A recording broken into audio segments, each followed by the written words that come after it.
오늘 본문은 저희가 한번 다음 주에 다시 볼 수 있으면 보겠습니다. 워낙 긴 내용이고 중요한 내용들이 많아서요. 전체적으로 이 15장은 하나님께서 창세기 12장 1절과 3절에 하나님께서 저 갈대아인의 우루에 살고 있을 때 나타나셔서 주신 약속의 말씀입니다.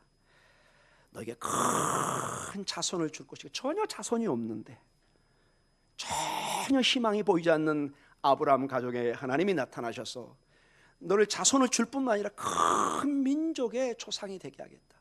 그뿐만 아니라 너희를 통해서, 너희 자손을 통해서 온 민족이 축복을 받게 하겠다. 상상할 수 없는 축복을 주십니다. 그리고 이제 시간이 지나서 15장까지 왔습니다. 아브라함과 그 가족에게는 전혀 미동도 보이지 않는, 약속의 흔적이 보이지가 않아요. 가장 저희들에게 힘든 게 하나님의 약속이 확신이 되고 분명히 하나님이 주신 무언가가 있는데 이게 삶 속으로 드러나지 않을 때, 이제 때로는 의심이 들기 시작하고, 내가 받은 하나님의 약속의 말씀이 이게 잘못된 건가? 하나님이 안 주신 건가? 하나님이 실수하신 건가? 이런 고민이 있다는 것입니다. 오늘 주로 이 문제를 집중적으로 다루도록 하겠습니다. 자, 그러한 약속 속에 15장 1절에서 6절에는 다시 하나님이 나타나셔서 아브라함에게 주셨던 창세기 12장 1절과 3절의 약속을 재확인시켜 줍니다. 아니다, 아브라함아, 내가 반드시 이 약속을 나의 때에 성취할 것이다. 그리고 7절에서 21절까지는 의식을 치르게 합니다. 그게 언약 체결식입니다. 마치 우리가 사랑하는 남녀가 사랑한다 이걸로 끝나는 것이 아니라 마지막 이 사랑의 결정체를 뭘로 만들죠? 결혼을 하잖아요. 더 이상 이제 말로만 사랑하는 것이 아니라 모든 사람 앞에 법적으로 우리는 부부로서 살겠습니다. 사랑의 결정체로 결혼을 하듯이 이제 구체적으로 아브라함을 부르시고 그 약속을 확증하는 언약을 맺습니다. 여러 가지 언약의 법이 나오고 18절을 우리가 같이 한번 읽어볼까요? 그날에 여호와께서 아브라함과 더불어 언약을 세워 이르시되 내가 이 땅을 애굽 강에서부터 저 큰 강 유브라트까지 내 자손에게 주노니. 지금 아브라함에게 자손이 있어요, 없어요? 전혀 없습니다. 사라의 그 배 안에서 전혀 미동도 없습니다. 아무런 흔적도 없고 작동이 안 되고 있는데 정말 절망이고 광야 같은데 하나님은 이 약속을, 언약을 세우십니다. 자, 이 문제를 가지고 한번 우리가 좀 깊게 신앙의 가장 어려운 부분에 대해서 한번 고민해 보기를 원합니다. 우리 교육부서 우리 학생들도 이 설교가 어려운 것이 아니라 여러분이 앞으로 인생을 살아가면서 신앙생활에 중요한 지침과 가르침의 시간이 되기를 우리 자녀들에게도 축복합니다. 자, 우리 자녀들은 일단 좀 빼놓고요. 우리 어르신들은 대부분이 우리 53년 된 우리 교회이기 때문에 보통 신앙이 뭐 10년, 5년은 명함도 못 꺼냅니다. 그렇죠, 여러분? 우리 교회 보통 뭐 40년, 50년 그런 분이 많이 계십니다. 물론 연세가 많으셔서 돌아가신 분도 계시지만은 대부분 우리의 권사님, 장로님들은 기본이 한 3, 40년 이렇게 신앙생활하는 그런 경우가 많습니다. 자, 여러분과 우리 자녀들 한번 생각해 보십시오. 처음에 우리가 모태신앙이 아닌 가운데 신앙을 접했을 때 우리가 주로 듣는 소리가 예수 믿고 복 받으십시오. 아멘. 여러분, 예수 믿고 복 받아야 되죠? 아멘. 그게 왜 나쁜 소리입니까? 예수 믿고 천국 갑시다. 주로 이런 메시지를 듣습니다. 예수 천당. 저는 어렸을 때 그 얘기를 많이 들었습니다. 예수 천당. 요즘은 좀 덜 그러는데 뭐 전철이나 그 길가에 이런 편말을 썩어놓고 불신 지옥, 예수 천당 뭐 이런 식의 편말 세워놓고 전도하시는 분도 의외로 많습니다. 또 하나님께서 당신을 사랑합니다. 그리고 우리 여기 대학생 출신의 CCC 혹시 멤버들이 있나요? 주로 학교에서 예치는 게 학교에서 당신에게 위대한 하나님의 계획이 있습니다. 이런 얘기들. 하나님의 놀라운 계획과 좋은 말만 잔뜩 들었습니다. 여기 우리 새가족 계시죠? 새가족 오면 이번에 찬송도 좀 바뀌었는데 이런 찬송을 하죠. 같이 불러보겠지만 시간을 짧게 해서 제가 그냥 읽겠습니다. 당신은 사랑받기 위해 태어난 사람, 당신은 삶 속에 그 사랑 받고 있지요. 태초부터 시작된 하나님의 사랑은 우리의 만남을 통해 열매를 맺고 당신이 이 세상에 존재함으로 인해 우리에겐 얼마나 큰 기쁨이 되는지. 당신은 사랑받기 위해 태어난 사람, 지금도 그 사랑 받고 있지요. 당신은 사랑받기 위해 태어난 사람, 지금도 그 사랑 받고 있지요. 아멘. 은혜 그 자체입니다. 정말 우리는 사랑받기 위해 태어난, 하나님의 사랑을 입은 그런 사람들입니다. 이게 절대로 틀린 얘기가 아닙니다. 아브라함도 여러분 이런 놀라운 우리처럼 하나님의 계획 속에, 이미 제가 말씀드렸습니다. 12장에 하나님의 놀라운 계획, 축복을 받은 사람입니다. 이건 중요하기 때문에 다시 한번 이 본문을 보도록 하겠습니다. 창세기 12장 1절과 3절에 하나님이 명확하게, 어떤 혼돈 가운데가 아니라 명확하게 이런 말씀을 주셨습니다. 같이 읽습니다. 여호와께서 아브라함에게 이르시되 너는 너의 고향과 친척과 아버지의 집을 떠나 내가 네게 보여줄 땅으로 가라. 내가 너로 큰 민족을 이루고 네게 복을 주어 내 이름을 창대하게 하리니 너는 복이 될지라. 너를 축복하는 자에게는 내가 복을 내리고 너를 저주하는 자에게는 내가 저주하리니 땅의 모든 족속이 너로 말미암아 복을 얻을 것이라 하신지라. 아멘. 우리 자녀들에게, 여러분에게 이 축복이 임하기를 간절히 축원합니다. 우리는 우리뿐만 아니라 우리를 통해서 이 하나님의 복음이, 십자가의 복음이 온 땅에 전해지기 위해서 선교와 전도, 교회의 가장 중요한 목표로 애쓰고 기도하고 있습니다. 놀라운 하나님의 계획을 듣고 아브라함은 두말하지 않고 어떻게 됐죠? 바로 일어나 떠났습니다. 하나님에게 이 놀라운 계획이 그의 마음과 그의 가족을 흥분시키고 결단하게 했습니다. 그래, 하나님의 이 놀라운 계획을 향해서 한번 우리가 뛰어들고 따라가 보자. 자, 여기까지는 너무나 아름답고 모든 이야기가 여기서 멈췄으면 좋겠습니다. 여러분, 신데렐라 이야기 어떻죠? 너무너무 아름답게 끝나죠. 근데 더 이상 10년 후에 묻지 말라고 그랬죠. 더 이상 물으면 그 이야기는 동화가 깨져버립니다. 10년 후에 가면 막 부부가 싸우고 있습니다. 지금 막 자녀 교육으로 옥시락각시락하고. 여러분, 아브라함이 이 놀라운 축복석이 떠난 너무나 아름다운 모습처럼 보이지만 우리가 15장 이전에 아브라함의 삶에 우리는 놀라운 다른 점을 발견합니다. 하나님께서 부르시고 그 권능의 하나님이 인도하셨으면 시온에 데려가 어떤 어려움도 없이 그저 쫙 평탄의 길이 열려야 되는데 아브라함에게 뭐가 닥치죠? 흉년과 가뭄이 듭니다. 그 약속의 땅에 모든 것이 흉년이 들어서, 가뭄이 들어서 어디로 가야 되는 역사가 일어나죠? 이집트로 내려가야 됩니다. 거기서 자기 아내를 빼앗길 뻔한 방랑의 삶이 있습니다. 자녀를 낳지 못합니다. 그 약속을 줬는데 도대체 자녀가 있지가 않아요. 그리고 아말렉이나 이런 군대하고 전쟁을 치러야 됩니다. 가족을 잃습니다. 여러분, 막 롯과 그의 가족들이 저 북방에서 온 나라에서 잡혀가가지고 막 끌려가서 자기들의 노예와 함께 가서 막 가서 전쟁을 치르고 그들을 다시 구해오는 가장 어려운 일들이 닥쳐오는 것을 보게 됩니다. 여러분, 좀 이상하지 않습니까? 여러분 어떠신가요? 하나님의 방법이 우리의 상식과 잘 맞지 않습니다. 권능의 하나님은 무엇이든지 가능한 줄 믿습니다. 어떠한 질병도 어려움도 없게 할 수 있는 능력이 있는 줄 믿습니다. 그분이 바로 하나님이십니다. 그런데 이 하나님의 사람, 여기 나중에 보면은 하나님이 그를 의롭다 이렇게 여길 정도로 사랑했던 아브라함인데 시온의 대로가 아니라 고난 그 자체, 어려움 그 자체, 근심 그 자체인 것을 봅니다. 우리의 모습도 별반 다르지 않습니다. 하나님의 놀라운 부르심을 받고 여기 새가족으로 왔을 때 당신은 사랑받게 태어난 사람. 그런데 예수를 믿는 다음부터 사랑받는 것이 아니라 고난과 고통, 질병과 아픔, 눈물과 배신, 버림받음, 이런 것들이 사라지지 않고 계속 반복됩니다. 저는 매일 요즘 날씨가 추워진 가운데 긴장합니다. 우리 성도들 중에 아프다는 사람이 전화가 오는 걸 굉장히 지금 긴장하고 있습니다. 그 멀쩡한 사람이 갑자기 아픕니다. 이해가 잘 안 가는 얘기입니다. 오늘 같이 식사했는데 내일 병원에 입원했다는 소식이 옵니다. 이해가 안 갑니다. 하나님의 능력으로 이걸 다 막아주면 좋은데 우리에게 뭐가 있어요? 아픔이 있습니다. 고통이 따릅니다. 눈물이 있습니다. 헤어짐이 있습니다. 사랑하는 사람이 떠나갑니다. 이럴 때 우리는 심한 어떤 그 하나님에 대한, 하나님의 인도하심에 대한, 하나님의 계획에 대한 의문을 갖게 됩니다. 하나님이 나에게 위대한 하나님의 계획을 가지고 있는데 왜 나에게 이런 어려움을 주실까? 왜 우리 가정에 이렇게 눈물을 흘리게 할까? 왜 우리 가정에 이렇게 어려움이 있는가?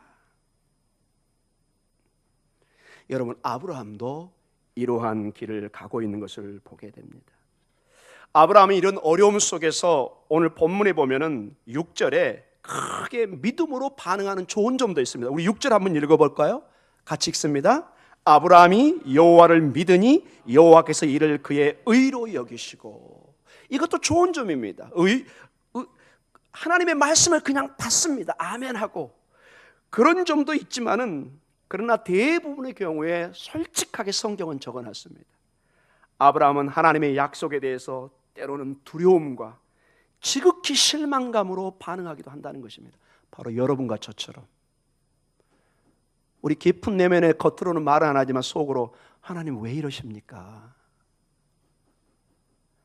하나님 왜 지금 저희들에게 이런 고난을 주십니까? 이거 피해갈 수 없습니까? 오늘 본문 특별히 저는 1절에서 3절을 통해서 언뜻 우리 성경은 그게 나오지 않지만은 천천히 자세히 보면은 굉장한 아브라함의 두려움과 실망감, 그 비통한 마음이 있는 것을 여실히 알 수가 있습니다. 우리 15장 1절에서 3절을 우리 같이 한번 천천히 읽어보도록 하겠습니다. 같이 읽습니다. 이후에 여호와의 말씀이 환상 중에 아브라함에게 임하여 이르시되 아브라함아 두려워하지 말라. 나는 내 방패요 너의 지극히 큰 상급이니라. 자, 여기까지만 일단 보겠습니다. 하나님이 다시 나타나서 환상 중에 마치 창세기 12장 1절과 3절에 나타난 것처럼 나타나서 이제 두려워하지 말라. 나는 내 방패요 지극히 큰 상급이다. 큰 또 다른 하나님의 놀라운 계획과 안심할 수 있는 확신의 말씀을 줍니다. 그런데 웬걸 창세기 12장 3절 다음에 4절에 바로 떠났던 그 아브라함의 모습이 아니라 2절과 3절에 아주 좀 특이한 반응을 나타냅니다. 지금 이 당시에는 아브라함에게 전혀 자식과 아무런 반응이 나타나지 않는 상태입니다. 이것이 솔직한 아브라함의 마음입니다. 우리 2절과 3절 같이 읽습니다. 아브라함이 이르되 주 여호와여 무엇을 내게 주시려 하나이까? 나는 자식이 없사오니 나의 상속자는 이 다메섹 사람 엘리에셀이니이다. 아브라함이 또 이르되 주께서 내게 씨를 주지 아니하셨으니 내 집에서 길린 자가 내 상속자가 될 것이니이다. 아멘. 우리 그냥 국어로 적은 것은 그냥 이렇게 밋밋하게 되어 있는데 여기에 한번 가만히 봐보세요, 여러분. 하나님이 큰 약속을 하니까 2절에 뭐라고 그러죠? 주여 무엇을 내게 주시려 하나이까? 좀 심하게 제가 번역하겠습니다. 하나님 지금 장난하세요? 아니 아무것도 안 주면서 맨날 와서 약속만 왜 하세요? 2절에 이걸로 반응할 뿐만 아니라 이제 아브라함이 자구책을 만듭니다. 이게 이제 문제입니다, 여러분. 하나님이 안 하셔도 하나님 너무 수고하지 마세요. 이게 사실 약간 좀 비아냥거리는 투입니다, 여러분. 하나님 괜찮아요. 그냥 제가 알아서 할게요. 어떻게 알아서 하죠? 2절을 다시 한번 목사님 보여주세요, 여러분. 같이 읽습니다. 아브라함이 이르되 주 여호와여 무엇을 내게 주시려 하나이까? 자, 자구책입니다. 같이 읽습니다. 나는 자식이 없사오니 나의 상속자는 이 다메섹 사람 엘리에셀이니이다. 내 후손을 누구를 통해서 삼겠다는 거예요? 엘리에셀이 누구예요? 종입니다. 이 종 엘리에셀을 내 후손 삼겠습니다. 하나님 너무 신경 쓰지 마세요. 수고하셨습니다. 괜찮습니다. 3절 같이 보세요. 그런 맥락 속에 3절 한번 봐보세요, 여러분. 같이 읽습니다. 아브라함이 또 이르되 주께서 내게 씨를 주지 아니하셨으니 내 집에서 길린 자가 내 상속자가 될 것이니이다. 하나님 약속만 하시고 약속만 남발하고 계시잖아요. 하나님 저 이제 얼마 안 남았습니다. 저 이제 100세가 다 돼갑니다.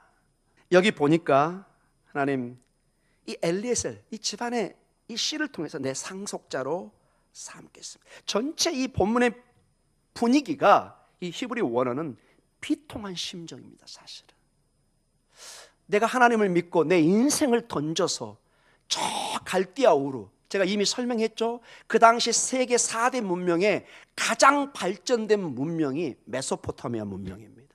그 중에 핵심의 핵심이 우르 지역입니다. 거기가 수도 지역입니다. 수도. 정말 인간적으로 잘 먹고 잘 사는 지역입니다. 사실 아쉬움이 없는 사람이에요, 여러분.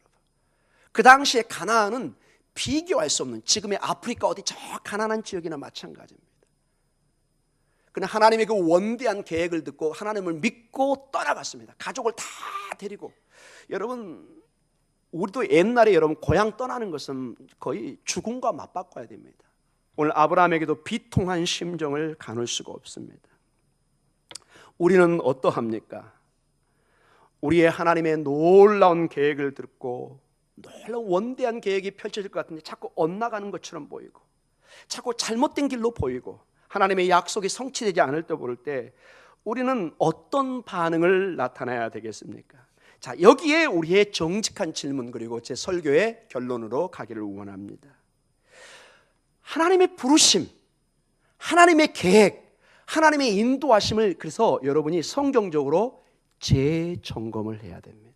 요한복음 16장 33절, 늘 저희와 함께 읽었던 본문입니다. 이 본문을 보면 정확하게 주님이 제자들에게 주신 말씀이 있습니다.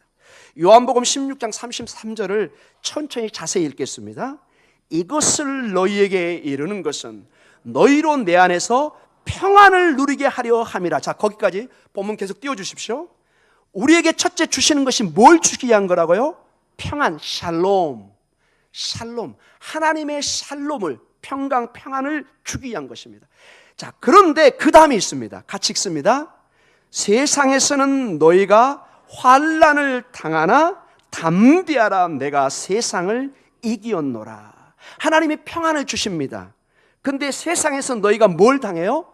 환난을 당하나. 우리 본문에는 그저 이렇게 현재형으로 이렇게 적어놨는데 사실은 이게 미래형의 내용입니다.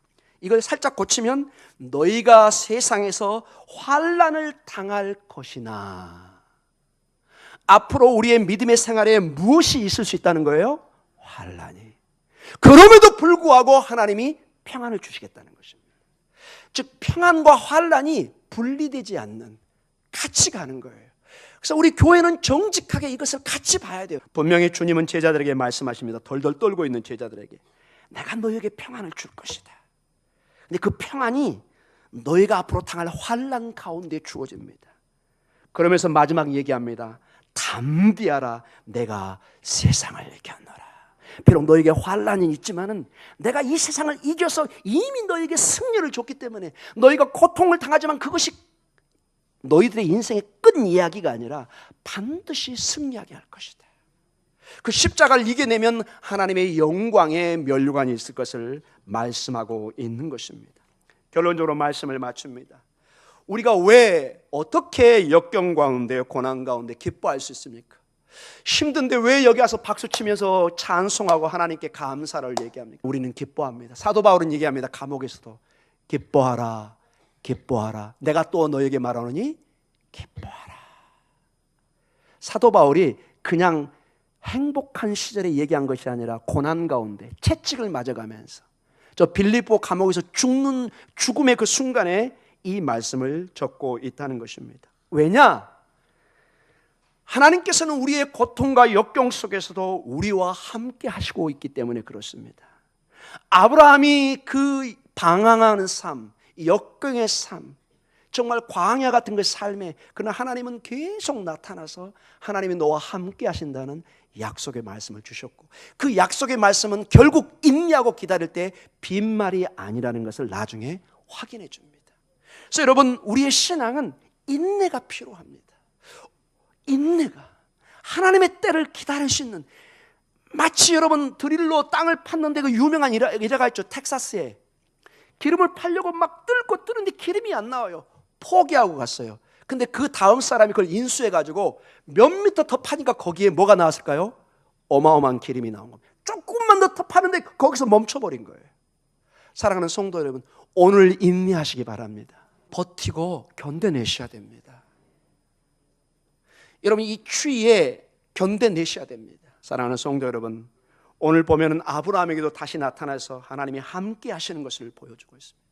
우리 신약에는 예수님께서 하나님의 영이신 보혜사 성령을 통해서 우리와 함께 하시고, 역경 속에서 우리가 견디고 이겨낼 때 하나님 반드시 우리를 승리케 하시고 우리에게 놀라운 선물을 약속해 주고 있습니다.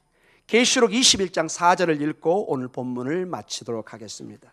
우리에게 주어지는 약속이 있습니다. 21장 4절입니다. 같이 읽습니다. 모든 눈물을 그 눈에서 닦아주시니 다시는 사망이 없고 애통하는 것이나 곡하는 것이나 아픈 것이 다시 있지 아니하리니 처음 것들이 다 지나갔음이러라. 아멘. 여러분, 이 약속의 이 땅은 여기서는 다시는 고난의 역경이 아픔이 없습니다. 온전한 하나님의 나라가, 정말로 우리가 희망하는 나라가 곧 우리에게 오신다는 것입니다. 그러나 육신을 입은 아직 세상에 종말이 오기 직전, 주님이 오시기, 마라나타 주님이 오시기 직전까지는 많은 환난이, 역경이 동시에 하나님의 축복과 함께 우리에게 공존하고 있는, 그래서 우리가 좋을 때는 하나님께 기뻐하고 감사하고, 어려울 때는 하나님 앞에 우리가 기도하고 함께 힘을 합쳐 이겨내야 될 줄 믿습니다. 우리 자녀들이 이 인생을 살아갑니다. 많은 역경이, 아마 여기 학교에 합격하고 출고하는 사람들 여러 가지 좋은 일도 있어서 기뻐할 수 있습니다. 여러분 아시죠? 그 학교가 고통의 시작이라는 거. 이제 곧 4학년 되면 아마 취업 문제 때문에 어마어마하게 고민할 것입니다. 군대 갔다 와서. 그것만인가요? 어떻게 장가갈까 시집갈까 이제 어마어마하게 고민할 것입니다. 또 직장 생활하다 어떻게 진급할까 어마어마하게 고민할 것입니다. 또 이제 40, 50 되면 어떻게 견뎌낼까 어마어마하게 고민할 것. 이제 은퇴 이후에 어마어마하게 고민할 것입니다. 우리 학생들이 지금 기가 죽어가지고 어디로 도망갈지를 모르겠어요. 그런데 지금부터 그걸 인정하고, 그래서 기도하는 법을 배우셔야 돼요. 인내하는 법을 배워야 된다고. 그때 가서 알고 할 소용이 없어요. 이건 반드시 통과해야 돼요. 주님이 함께하면 이겨낼 수 있습니다. 엄마 아빠가 다 이겨내고 이 자리에 서 있는 거예요. 저도 마찬가지고, 저도 앞으로 어떤 일이 있을지 아무도 몰라요. 저도 모르고. 그러나 확신하는 것은 주께서 담대하라고 말씀하셨으니 오늘 담대하는 것입니다. 우리 아들 딸들 담대하시기 바랍니다. 이렇게 생각하세요. 그까짓 것 이겨내겠습니다. 할렐루야. 주님이 나와 함께 하시니 이겨낼 줄 믿습니다. 우리 기도하겠습니다.